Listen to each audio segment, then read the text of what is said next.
Hello everyone दोस्तों, कैसे हो आप सब। जैसा कि आप सबको मैंने पिछले वीडियो में बताया था कि हम लोग जो है वो शुरुआती से जैसे जो चल रही थी वीडियो उनको पहले कंप्लीट करेंगे, उसके बाद फिर न्यू सेशन से स्टार्ट करेंगे। तो पीछे छूटी हुई कुछ वीडियोस में मैंने कल 10th के लिए एक वीडियो डाली थी। आज की वीडियो हम जो है वो डाल रहे हैं क्लास 9th के लिए, और क्लास 9th का जो चैप्टर था डाइवर्सिटी इन लिविंग ऑर्गेनिज्म, ये चैप्टर हम पढ़ रहे थे और उसमें हम लोग प्लांट किंगडम पूरी तरह से देख चुके थे और एनिमल किंगडम में हम लोग चल रहे थे, है ना। तो एनिमल किंगडम के अंदर हम लोगों ने पोरीफेरा और कॉलिएंड्रेटा पूरी तरह से देख लिया था, उसके कैरेक्टर्स को समझ चुके थे, कौन कौन से जीव इनके अंदर आएंगे, क्या क्या उनके कैरेक्टर होंगे, ये सारी चीज़ें हम लोगों ने देख रखी थी। आज की क्लास में हम पढ़ेंगे प्लैटीहेल्मिन्थेस और साथ ही साथ निमेटोडा के बारे में। इन दोनों वर्गों में कौन कौन से जीव आते हैं, उनके कैरेक्टर्स क्या होते हैं, वो दिखने में कैसे होते हैं, क्या क्या उनके बॉडी के स्ट्रक्चर में शामिल होता है, ये सभी चीज़ें देखेंगे हम आज के क्लास में। तो चलिए स्टार्ट करते हैं आज की वीडियो। दोस्तों, मैं निधि राज आप सभी का स्वागत करती हूँ आपके अपने चैनल IQ स्टार्टअप में। तो अगर आप हमारे चैनल पे नए हैं तो चैनल को सब्सक्राइब कर लें तथा साथ ही बेल आइकन को भी दबा लीजिए ताकि आपको हर एक नॉलेजेबल वीडियो की नोटिफिकेशन सबसे पहले मिलती रहे।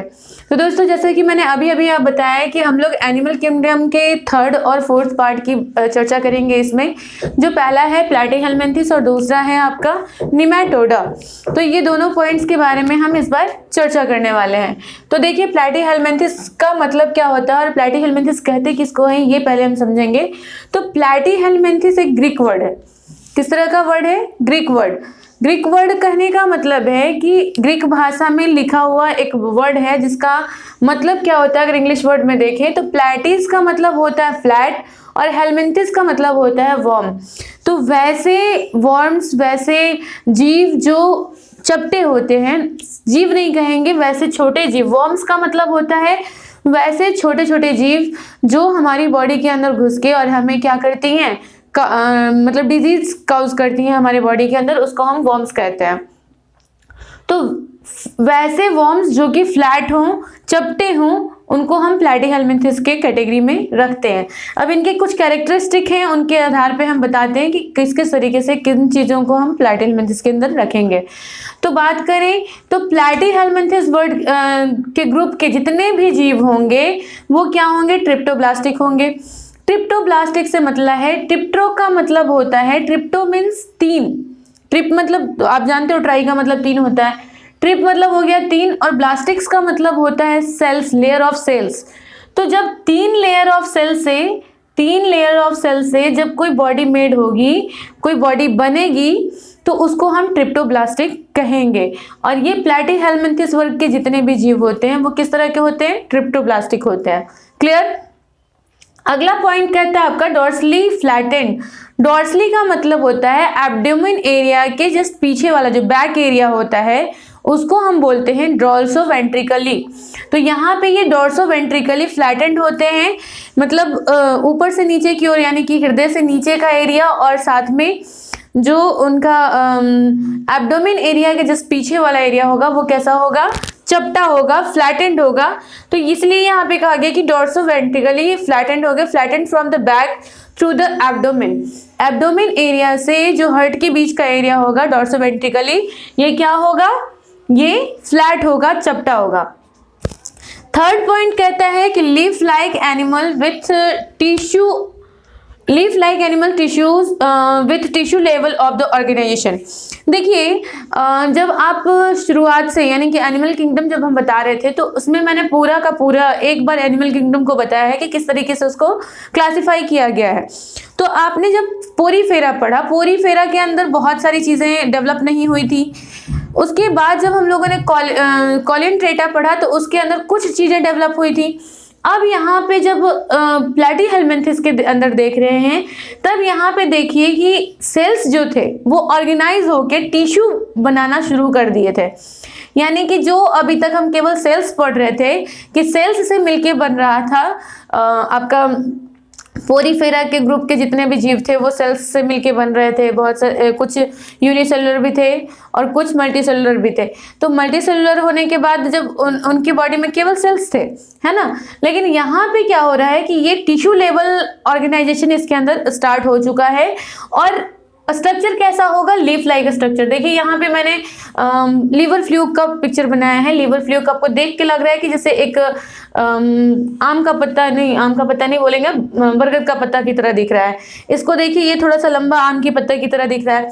तो ये जो दिखते हैं वो चूंकि चपटे होते हैं ना, चपटे होने के कारण क्या दिखते हैं, ये दिखने में लगते हैं जैसे कोई पत्ता है, यानी कि लीफ है। तो लीफ लाइक एनिमल्स होते हैं, पत्ते की तरह दिखने वाले एनिमल्स होते हैं।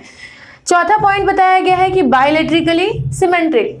बायलैटरिकली सिमेट्रिक का मतलब क्या होता है कि अगर इनको वेंट्रिकली इनको बीच से अगर काटा जाए, अगर इनका सेक्शन किया जाए, वेंट्रिकली सेक्शन किया जाए, तो इनका ये वाला जो पार्ट होगा, जो ये दोनों पार्ट है ना, एक पार्ट इधर है, एक पार्ट इधर हो जाएगा, दो पार्ट में बढ़ जाएंगे। तो हम ऐसा स्ट्रक्चर सामने आता है कि अगर इस वाले पार्ट को हम इसके ऊपर ऐसे पलट के रख दें तो ये पूरा अंदर वाले पार्ट को ढक लेता है, यानी कि पूरी तरह से समरूप।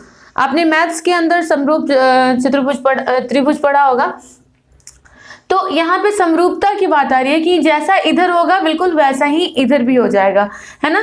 तो ये बायलैटरल सिमेट्री होते हैं, ठीक है। और सबसे इंपॉर्टेंट पार्ट है इसका कि मोस्टली ये क्या होते हैं, पैरासाइटिक होते हैं। और पैरासाइटिक हम उन जीवों को कहते हैं जो किसी और की बॉडी में रहकर अपना लाइफ साइकिल पूरा करता है ना।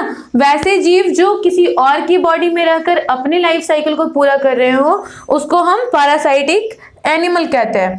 तो इसमें यानी कि प्लैटीहेलमिन्थेस ग्रुप में आने वाले मोस्टली जो आपके ऑर्गेनिज्म होंगे, ये सारे के सारे क्या होंगे, पैरासाइटिक होंगे। कौन कौन से हैं, जैसे लीवर फ्लूक हो गया, टेनिया सोलियम हो गया, प्लेनेरिया हो गया। आप यहाँ पे भी देख लीजिए कि प्लेनेरिया को भी अगर डॉर्सली हम कट करते हैं, इस तरीके से लंबवत रूप से कट करते हैं, वर्टिकली कट करते हैं, तो यहाँ पे कट करने के बाद क्या आ रहा है, दोनों तरफ आपको बराबर ऑर्गन्स दिखाई देंगे। पूरी तरह से ये एक दूसरे के बराबर होता है, ठीक है। तो आई होप कि आपको ये पूरे पॉइंट समझ में आएंगे हैं। ट्रिप्टोप्लास्टिक यानी कि 3 लेयर सेल से बने होंगे। डॉर्सोवेंट्रिकली फ्लैटेंड यानी कि उनका जो डॉर्सल एरिया है उसके पीछे वाला एरिया, जो बैक एरिया है, वो क्या होगा, फ्लैट होगा। लीफ लाइक एनिमल्स होंगे, पत्ते की तरह दिखने वाले एनिमल्स होंगे, और उनके अंदर टिश्यू लेवल ऑर्गेनाइजेशन स्टार्ट हो चुकी होगी। बायलैटरल सिमेट्रिक होंगे, आपको अभी बताए हैं हम। और मोस्टली पैरासाइटिक यानी कि मैक्सिमम जो होंगे वो दूसरों के जीवों में बॉडी में रहकर, और ये क्या करते हैं कि बॉडी से न्यूट्रिशन प्राप्त करते हैं। लाइक लीवर फ्लूक को देख लीजिए, लीवर फ्लूक पाया जाता है भेड़ों के अंदर, है ना, शिप्स के अंदर। और शिप्स के अंदर रह के क्या करता है ये कि जब जैसे वो पानी पी रहे हैं अगर नदी के किनारे, तो नदी में बहता हुआ ये लीवर फ्लूक क्या आएगा, पानी के साथ वो चला जाता है उनकी बॉडी के अंदर। और ये इनके यहाँ पे हुक लाइक स्ट्रक्चर्स होते हैं, और वो हुक लाइक स्ट्रक्चर से क्या करता है ये कि उनके जाके आंतों में चिपक जाता है। आंतों में चिपकने के बाद जो भेड़ खाना खा रही है, पानी पी रही है, जो भी कर रही है, उनकी न्यूट्रिशंस ये ले लेते हैं। तो इस तरीके से ये अपना जीवन साइकिल चलाते हैं, लाइफ साइकिल चलाते हैं। बिल्कुल इसी तरीके से यहाँ टेनिया सोलियम को लीजिए, ये हमारी बॉडी के अंदर जाके, और टेप वर्म का आपने सुना होगा, टेनिया सोलियम को ही टेप वर्म के नाम से भी जाना जाता है।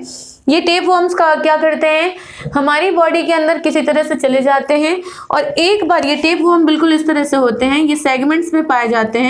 अगर आप इसका एक सेगमेंट तोड़ भी देंगे तो कोई दिक्कत नहीं है, 2 ठो हो गए, है ना। जैसे रिप्रोडक्शन में बताया था ना, एक सेक्सुअल रिप्रोडक्शन, बिल्कुल उसी तरीके से इसमें होता है कि यहाँ से अगर वो टूट भी गए तो ये क्या करेगा, एक नई बॉडी जनरेट कर लेगा, ये एक नई बॉडी जनरेट कर लेगा। तो टेप वर्म बिल्कुल एक टेप की तरह, टेप ने हमने कुछ नापने वाला टेप देखा है, बिल्कुल उसी तरीके के टेप वर्म होते हैं, पतले चपटे टाइप, ठीक है। और ये बॉडी में कहीं भी घुस के और मतलब हमारी बॉडी से ही वो न्यूट्रिशन प्राप्त करते हैं। तो बिल्कुल इसके अंदर जितने भी जीव आएंगे प्लैटीहेलमिन्थेस के अंदर, वो सारे के सारे जो होंगे वो पैरासाइटिक होंगे, दूसरे की बॉडी में ही रहने वाले जीव होंगे, वो अकेले कभी इधर उधर मूव नहीं करते हैं। चलिए अब अगर बात करें हम निमेटोडा की, तो निमेटोडा को भी हम उसके नाम से समझ लें। जैसे मैंने यहाँ पे प्लैटीहेलमिन्थेस को समझा था कि प्लैटी का मीन्स फ्लैट, हेलमिन्थेस का मतलब वर्म, या इसको फ्लैट वर्म भी कहते हैं। अब निमेटोडा को भी उसी के नाम के हिसाब से हम पहले समझेंगे। तो निमेटोडा के कई नाम हैं, जैसे निमेटोडा भी इसका नाम है, नेमेहेलमिन्थेस भी इसका नाम है, और अस्केलेमेंथिस भी इसका नाम है। ये तीनों ही नाम जो है वो निमेटोडा के हैं। मैक्सिममली ये निमेटोडा के नाम से जाना जाता है, लेकिन इनके ये मतलब क्या बोलेंगे उसको कि इसके बदले में आता है ना, जैसे उन्हीं के दूसरे नाम। ठीक है, अब देखिए ये जो वर्ड है निमेथेलमेंथिस है ना, निमेथेलमेंथिस, ये जो वर्ड है ये क्या है कि ये भी एक ग्रीक वर्ड है। जैसे यहाँ प्लैटीहेलमिंथिस था वैसे ही यहाँ पे निमेंथेलमिंथिस है ना। तो ये ग्रीक वर्ड है, और ग्रीक वर्ड इसका क्या मतलब है, तो यहाँ पे नीमे वर्ड जो है, नीमे वर्ड का मतलब है थ्रेड लाइक स्ट्रक्चर। ठीक है, ये थ्रेड लाइक स्ट्रक्चर जो है ये नीमे वर्ड का मतलब है इंग्लिश में। और हेलमिंथिस का मतलब मैंने पहले भी बताया, ये वर्म होता है। ठीक है, तो वैसे वर्म जो थ्रेड लाइक स्ट्रक्चर में पाए जाएंगे, वैसे वर्म जो फ्लैट लाइक स्ट्रक्चर में पाए जाएंगे। लेकिन ये फ्लैट की बात नहीं हो रही है, अब यहाँ क्या बात हो रही है, थ्रेड लाइक स्ट्रक्चर, यानी कि धागे के स्ट्रक्चर में होंगी। आपने रस्सी देखा होगा बिल्कुल उस तरह के, लेकिन हाँ अब उतना बड़ा नहीं होगा क्योंकि ये वर्म है, दूसरे के बॉडी में रहने वाला है। तो अगर थ्रेड लाइक पूरा मोटा रस्सी बन जाएगा तो कैसे काम चलेगा, है कि नहीं। तो ये थ्रेड लाइक स्ट्रक्चर में होता है। और जैसे देखिए यहाँ पे मैंने स्कैरिस को दिखाया। अच्छा, आपने पेट का जोंक देखा, जो बड़े बड़े जोंक निकलते हैं, वो क्या है, वो इसी वर्ग के जीव हैं। ठीक है, जिसको हम स्कैरिस बोलते हैं। क्या बोलते हैं, स्कैरिस। ठीक है, तो ये किसके वर्ग में आएंगे, निमेटोडा वर्ग में आते हैं, और ये थ्रेड लाइक स्ट्रक्चर में पाए जाते हैं, इसीलिए इसका नाम क्या पड़ा, निमेथेलमेंथिस। ठीक है, अब इसको एक और वर्ड दिया गया है राउंड वॉर्म। राउंड वॉर्म क्यों कहा गया कि अगर देखिए कि अगर आपने देखा केंचुआ देखा होगा आपने, है ना, केंचुआ को अगर बीच से अगर मतलब उसको हॉरिजेंटली काट दिया जाए इस तरीके से, यहाँ से अगर इस तरह कटिंग लगाएं तो उसका जो बॉडी शेप दिखेगा वो किस तरह से दिखेगा, राउंड दिखेगा कि नहीं दिखेगा, है ना, इस तरह का नजर आएगा। तो इस राउंड शेप में डॉर्सली कट करने के बाद जब वो राउंड शेप में नजर आता है, इसीलिए उसको हम राउंड वॉर्म के नाम से भी जानते हैं। ऐसे ये कट करेंगे तो ये काफी लंबा है ना, लेकिन जब इसको डॉर्सली कट करेंगे, इस तरीके से कट करेंगे, तब ये क्या होगा, जब इसको क्रॉस कटिंग करते हैं तो यहाँ पे ये गोल सर्कुलर स्ट्रक्चर दिखाई देता है, और इसीलिए इसको हम राउंड वॉर्म के नाम से भी जानते हैं। अब इसके कैरेक्टर देख लें थोड़ा कि ये ट्रिप्टोप्लास्टिक होंगे, जैसा कि मैंने यहाँ पे पढ़ा अभी प्लैटीहेलमिंथिस के अंदर, बिल्कुल उसी तरीके से ये भी क्या होंगे, ट्रिप्टोप्लास्टिक होंगे। अब यहाँ पे ये सिलेंड्रिकल वॉर्म होंगे, ये फ्लैट वॉर्म थे, ये फ्लैट वॉर्म ना होके किस तरह के होंगे, सिलेंडर लाइक स्ट्रक्चर में होंगे, सिलेंड्रिकल वॉर्म होंगे विद द स्यूडोकोलम। स्यूडोकोलम क्या होता है, तो जैसा आपने हाइड्रा की बॉडी में देखा था कि हाइड्रा की बॉडी में बीच में कैविटी पाई जा रही थी, है ना, लेकिन यहाँ पे अगर हम बात करें निमेटोडा वर्ग के जीवों को, तो वहाँ पे उसके बीच में कोई बॉडी कैविटी नहीं पाई जाती है, ट्रू बॉडी कैविटी नहीं पाई जाती है। ये भी क्या होंगे, बायोलेट्रिकल सिमेट्रिक होते हैं, बिल्कुल जैसे ही मैंने यहाँ पे आपको उदाहरण दिया था कि बायोलेट्रिकल सिमेट्रिक किसको कहते हैं, बिल्कुल इसी तरीके के ये भी होते हैं। पैरासाइटिक वर्म, ये भी किस तरह के हैं, पैरासाइटिक, जैसे आपने बुचेरिया ब्रोनकाफ्टी का नाम सुना होगा, जो फाइलेरिया के लिए जाना जाता है, जो वो हमारे बॉडी के अंदर क्या करता है, फाइलेरिया नामक बीमारी को उत्पन्न करता है। जैसे कि आपका जैसे हाथी पाँव देखा होगा आपने, किसी लोगों को देखो, किन्हीं लोगों को देखेंगे कि उनका जो पाँव होता है, पैर होता है, वो काफ़ी मोटा हो जाता है, तो उसको हम बोलते हैं एलिफेंटेथिसिस नाम का वो बीमारी है। इस वर्ग के होने के कारण एलिफेंटेसिस नाम का एक बीमारी वो काउज करता है, जिसको हम फाइलेरिया के नाम से भी जानते हैं। इसीलिए हम बुचेरिया ब्रोनकाफ्टी जो है, इसको हम फाइलेरियल वर्म के नाम से भी जानते हैं। ठीक है, अब तो यहाँ पे चीज़ें वही हैं। देखिए, अब एक चीज़ मैं आपको समझाना चाहूँगी कि जैसे जैसे हम क्लासिफिकेशन की जब पढ़ाई करते हैं, जब हम एनिमल क्लासिफिकेशन पढ़ रहे हैं यहाँ पे एनिमल किंगडम की, तो वहाँ पे क्या होता है कि आप जैसे जैसे आगे की ओर बढ़ते जाओगे तो उनकी बॉडी में आपको बहुत सारे नई नई चीज़ों का डिफरेंस देखने को मिलेगा। जैसे पोरीफेरा जब पढ़ रहे थे तो वहाँ पे केवल सेलुलर स्ट्रक्चर था, थोड़ा सा आगे बढ़े तो वहाँ पे बायोबॉडी कैविटी पाई जा रही थी। यहाँ पे प्लैटीहेल्मिन्थेस के अंदर क्या है कि ये ट्रिप्टोप्लास्टिक हो गए और ये लीफ लाइक स्ट्रक्चर में आ गए, बायोलैट्रिकली सिमेट्रिक हो गए और ये पैरासाइटिक हो गए। तो इसी तरीके से जैसे जैसे हम आगे की ओर बढ़ेंगे उसमें नई नई बॉडी शेप्स दिखने स्टार्ट हो जाएंगी। अभी तक देखिए इसमें कहीं भी ऑर्गन्स की नाम नहीं आई कि कहाँ ऑर्गन बना है कि नहीं बना है, लेकिन बात करें अगर निमेटोडा की तो यहाँ पर कुछ कुछ ऑर्गन्स बनने स्टार्ट हो जाते हैं।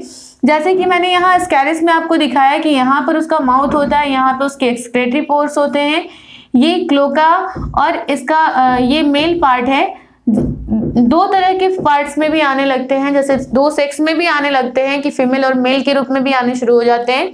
कौन? निमेटोडा। इसके पहले जितने भी जीव हैं वो एसेक्सुअल रिप्रोडक्शन करते हैं और यहाँ पे अकेले ही मतलब उनके सेक्स दो पार्ट में नहीं पाए जाते, सिंगल पार्ट में पाए जाते हैं। लेकिन अगर बात करें निमेटोडा की तो निमेटोडा के अंदर क्या होता है कि यहाँ पर दो पार्ट्स में पाए जाते हैं, मेल और फीमेल। ये स्कैरिस ही है, दोनों के दोनों स्कैरिस हैं। ये जो फर्स्ट वर्ड लिखा है मैंने यही है यहाँ पे। तो ये स्कैरिस के दोनों पार्ट, फीमेल जो होती हैं वो मेल से थोड़ी लंबी होती हैं, बड़ी होती हैं और इनके अंदर आपका क्लोका पाया गया। ये दोनों जगह इनकी माउथ ही भी यहाँ पर है, ये आपका एक्सक्रेटरी पोर हो गया, इसका क्लोका यहाँ पे हो गया। तो इस तरीके से बॉडी के अलग अलग पार्ट्स पाए जाते हैं और मतलब इनमें ऑर्गन्स का डेवलपमेंट हो चुका होता है। देखिए यहाँ पे मैंने बताया आपको नोट्स के अंदर कि these are first animal that have complete and straight alimentary canal. अभी तक कोई भी सिस्टम इधर नहीं पाया जा रहा था, लेकिन अब देखिए एलिमेंट्री सिस्टम जो कनाल है, एलिमेंट्री कनाल इसकी बॉडी में पाया जाता है, लॉन्ग एंड स्ट्रेट। ठीक है, और किसके साथ? With consisting mouth and anus. उसके अंदर माउथ और एनस के जैसे ऑर्गन्स भी जो हैं वो डेवलप हो चुके हैं। तो ये फर्स्टली ऐसा ऑर्गेनिज्म है जिसके अंदर इस तरह के जो ऑर्गन्स हैं वो डेवलप हो रहे हैं। ये भी क्या है? पैरासाइटिक फॉर्म है, जैसा कि आपका ये थे प्लैटीहेल्मिन्थेस, बिल्कुल उसी तरीके से पैरासाइटिक फॉर्म ये भी हैं। और इनमें कौन कौन से हैं? दो तीन के नाम मैंने यहाँ पे देख रखा है। स्कैरिस जो है इंटेस्टाइनल राउंडवॉर्म है। बुचेरिया ब्रॉन्कोफ्टी इसको फाइलेरियल फॉर्म के नाम से जानते हैं। और एंकिलोस्टोमाटा स्टोमा जो है वो हुकवॉर्म के नाम से जाना जाता है। स्कैरिस हमारे बॉडी के अंदर पाया जाता है। आपने देखा, मैंने पहले भी बताया आपको कि छोटे बच्चों को पेट में जोंक हो जाना जो बात करते हैं हम, वो स्कैरिस ही हैं और ये जाइंट लाइक स्ट्रक्चर में पाए जाते हैं। कभी कभी ये बहुत छोटे छोटे भी होते हैं, पिन वॉर्म की तरह भी होते हैं, और कभी कभी ये काफ़ी लंबे और बड़े दिखे जाते हैं। तो ये जाइंट लाइक स्ट्रक्चर में जो होता है उसको हम स्कैरिस के नाम से जानते हैं।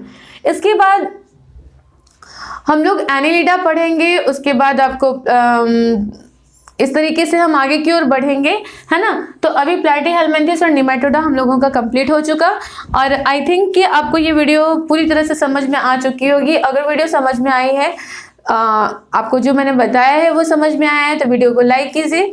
यदि वीडियो आपको पसंद आ रही है तो वीडियो को लाइक कीजिए, साथ ही हमारे चैनल को सब्सक्राइब कर लीजिए और बेल आइकन को ज़रूर दबा लीजिएगा ताकि आपको वीडियो की नोटिफिकेशन लगातार मिलती रहे। एक और बात मैं आप लोगों से करना चाह रही थी कि कुछ वीडियोस पे पीछे के अनलाइक्स भी आ रहे हैं, तो केवल वीडियो को अगर आपको समझ में नहीं आ रहा है या पढ़ने में अच्छा नहीं लग रहा है तो कम से कम हमें कुछ भी जो भी प्रॉब्लम है जिसकी वजह से आप डिसलाइक कर रहे हैं हमारे वीडियो को, तो वो चीज़ें हमको बताइए ताकि हम उसमें सुधार ला सके, ताकि हमें पता चल सके कि क्या कमियां रह गई हमारी वीडियो के अंदर जिसके कारण डिसलाइक्स मिल रहे हैं।